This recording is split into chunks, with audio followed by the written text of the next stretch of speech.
Hi everyone. In this video I have two projects in one.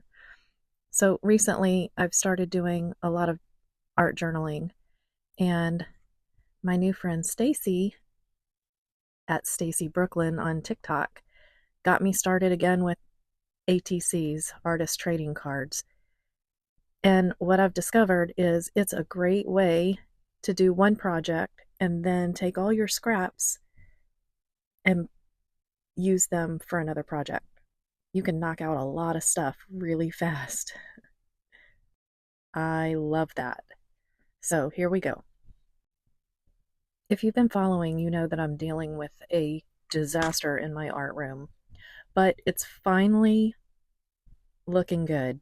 Bob came in and tore out the baseboard and replaced it, did some touch-up painting, and I was able to get everything back in my closet again, and I'm still working on getting everything loaded back into my art room and organized. So I'll keep you updated on that. But as I was putting everything away, I realized that I have tons of scrapbook paper that I've completely forgotten about because I don't do a lot of scrapbooking anymore. I've kind of decided that I like the style of journaling that I've been doing better. In the past, I created some scrapbook pages for other people, sometimes entire books. And I'm finding that some of my scrapbook pages aren't holding up so well, but I love this new process. I print photos and seal them between two layers of either Mod Podge. I love matte Mod Podge or matte gel medium. I really love the matte gel medium. I found it in the art room haul. If you haven't seen those videos, you should go back and check that out. I got so many new things from that room to try that I may have not ever tried, or it would have been a long time, and I'm so glad that I found this matte gel medium. It's one of my favorite things, and I keep a container of it right on my desktop. I do thin it out a little bit with water, and it works great.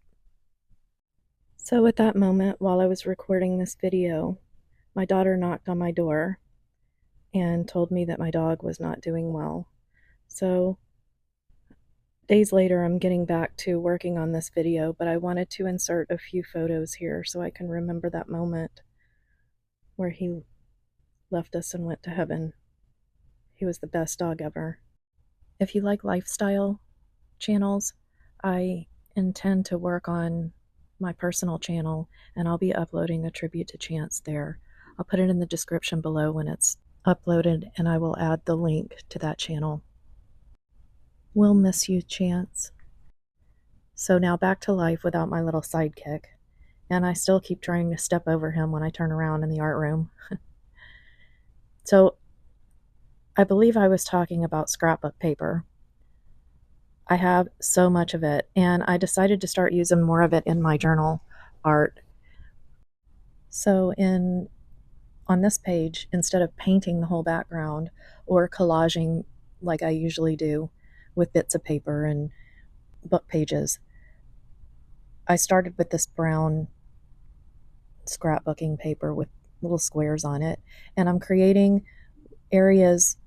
I'm trying to create a patina effect in the areas where I've decided I'm going to glue the pieces that I created.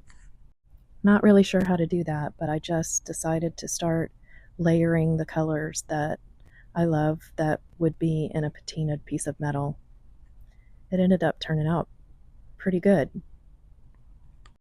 in my opinion, but you'll see that at the end. And of course I have to add my favorite blue, which is Artist Loft Brilliant Blue. I add it to everything. It's somewhat transparent when it's thin, but it covers really well a little thicker or with a second coat. It's so beautiful. And then because I thought it was a little too splotchy, I didn't want to mix it in with the colors that were already down, so I just decided to take this deli paper, which turned out to be a great idea, and I'll show you why in a little bit. But I just decided to take this deli paper and put it down and lift some of that kind of push it out a little bit and blend it in. It was one of those happy accidents. Then, of course, the next thing I have to do is add some gold because, I mean, you gotta have gold, right? At this point, I'm not really loving what it looks like. I have to try and remember that once you start gluing things on top, a lot of this disappears. But sometimes you just gotta play with the layers. And if you don't love it, you glue other papers and paint other layers, as you can see I'm doing here. And then decided I didn't want all of that on top and wipe it away. So you just play and keep going and keep adding until it's something that you're happy with. Sometimes it's easier to have a reference, something that you've already seen that you like, that you want to try and recreate. But a lot of my pages are like this. I just have an idea and it's completely intuitive. But a lot of times those are my best pages. And you'll see, I really like the way this one came out. So after I played around with this layer, I decided to get out my spray paint and my stencils. And you really won't see too much of it in the background when it's done, but I think there's just enough of it that it created a really cool effect and kind of linked everything together. I have to try and remember to do this more often. Although I don't think this was the right paint. I think this was an oil-based paint, but I didn't have any problem with it at all. I will definitely be looking at more spray paints though, because this was really cool. So I told my ChatGPT Mavis to help me create these images, and I'm going to start laying them. I have an idea of where everything is supposed to go because I laid it all out before. I don't quite do it exactly the same way, I never do, but I'm just going to start putting everything in place. I love these images. They're so fun. I know there are a lot of different opinions out there about AI, and at first I didn't want anything to do with it. Now I'm seeing that it can be very helpful in the creative process. I don't know, maybe I'll change my mind later, but I decided to learn how to use it, and it is very creative. You have to be creative in order to work with it and come up with something that you envision. Some people say it takes from other people's art and learns from the work of other people, but I have a friend who made a good point. We do the same thing. We learn from other people and we take pieces of other people's art and we try to recreate it so we can learn, and we take pieces of that artist and pieces of another artist and so on and create our own style. Nothing new is under the sun, right? So in my mind, AI is kind of doing the same thing. And I always make sure that my images are my own idea. And when it gives me an image that I don't like, I edit it through the prompts. And I do believe that the things that come out in the end that I decide to use are my own. That's my opinion now, and it could be changed. I'm open-minded and I do enjoy hearing other people's opinions and respect them. But that's my point of view right now. I also love that because it's something that I created and there's no other image out there exactly like mine, that I don't have to worry about copyright and I can use these in things that I might decide to sell later. Okay, here's that happy little accident that I had. So that deli paper that I used to kind of blend everything in and spread it out had all the right colors on it, and I wanted a little bit more of the blues because I covered them up with the gold. And you see what I'm saying about the stencils in the background, how you can barely see them, but they're just in the right places, and it kind of brings everything together. But then I decided to tear up that deli paper with all those little splatters on them and glue them around the page to add some of that color.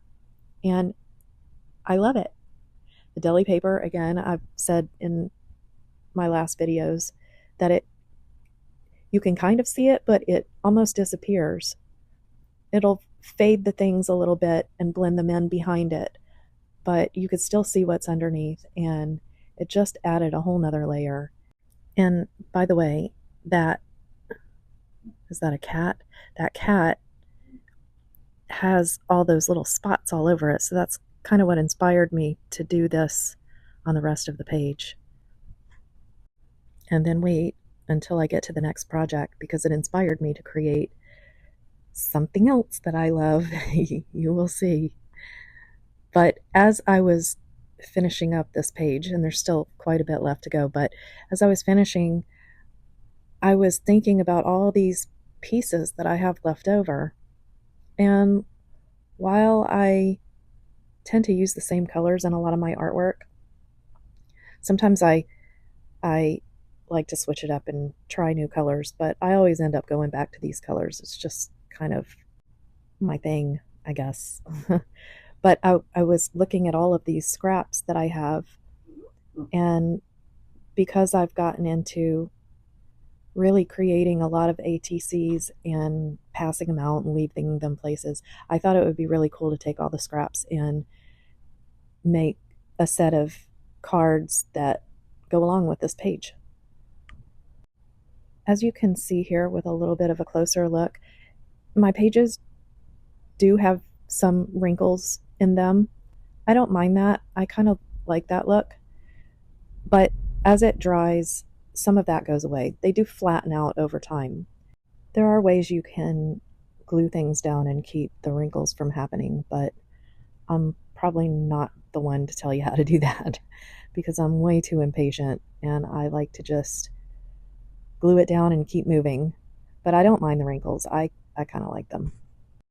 One thing that you have to know about the matte gel medium is that it does kind of dull your colors a little bit.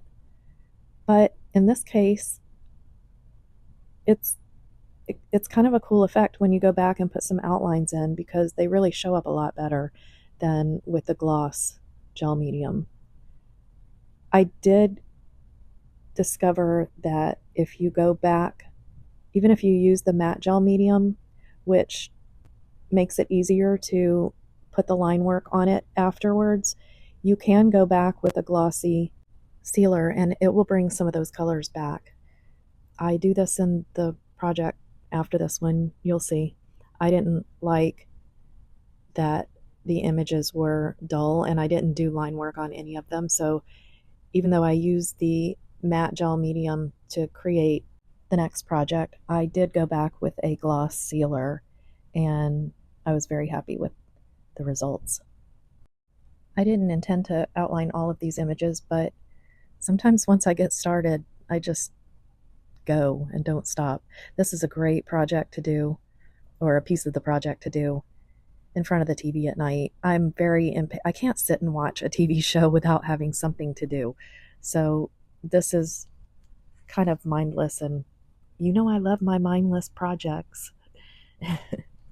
I love to just get lost without having to think about what I'm doing. And the black out, sometimes I use white, but I love the black outlines because it just kind of brings out the image better, I guess. I don't know how to explain it, but a little bit of an outline just always makes everything look so much better.